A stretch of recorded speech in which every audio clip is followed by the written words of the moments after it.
Bro bro ఒకసారి ఆగండి మిమ్మల్నే. ఏమిటి బ్రో అని పిలుస్తున్నా?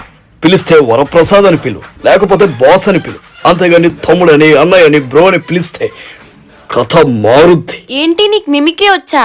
నా వాయిస్ ఇలాగే చేసావా? మరి ఏంటనుకుంటున్నా? మరి చెప్పింది నువ్వే కానీ ఆన్సర్ రాసిచ్చింది మాత్రం నీ ఫ్రెండే కదా, నేను చూసాను. తెలిసిపోయిందా? తెలిసిపోయింది. నేను నీ ఫ్రెండ్ తో మాట్లాడాలి. నువ్వు మాట్లాడాలనుకుంటే వాడు మాట్లాడు, వాడికి మాట్లాడాలనిపిస్తేనే వాడు మాట్లాడు. నాకు అర్థం కాలేదు. నువ్వు మాట్లాడాలనుకుంటే వాడు మాట్లాడు, వాడికి మాట్లాడాలనిపిస్తేనే వాడు ఏ ఆగు, చెప్పిన డైలాగే మార్చి మార్చి చెప్తున్నావు. వాడు అసలు నీ ఫ్రెండా కాదా? వాడు నా ఫ్రెండే, కానీ నేనే వాడి ఫ్రెండ్ కాదు. అదేలా? నా పేరు వరప్రసాద్ భయ్యా. ఫ్రెండ్సా? దేనికి? ఎందుకంటారేంటి భయ్యా? రేపొద్దున మీకు ఏమైనా హెల్ప్ కావాలంటే నేను చేస్తాను, నాకేదైనా హెల్ప్ కావాలంటే మీరు చేస్తారు. నీ హెల్ప్ నాకేం లేదు కానీ నా హెల్ప్ ఏం కావాలో చెప్పు. ఇదిగో అమ్మాయి, నువ్వు వాడితో మాట్లాడాలని ఫ్రెండ్షిప్ చెల్లని ఇవన్నీ పెట్టుకోకు, అవన్నీ జరగని పనులమ్మా. ఓయ్ మిమిక్రీ క్యాసెట్, నేను వాడితో మాట్లాడతా, ఫ్రెండ్షిప్ కూడా చేస్తా. చూద్దాం మరి.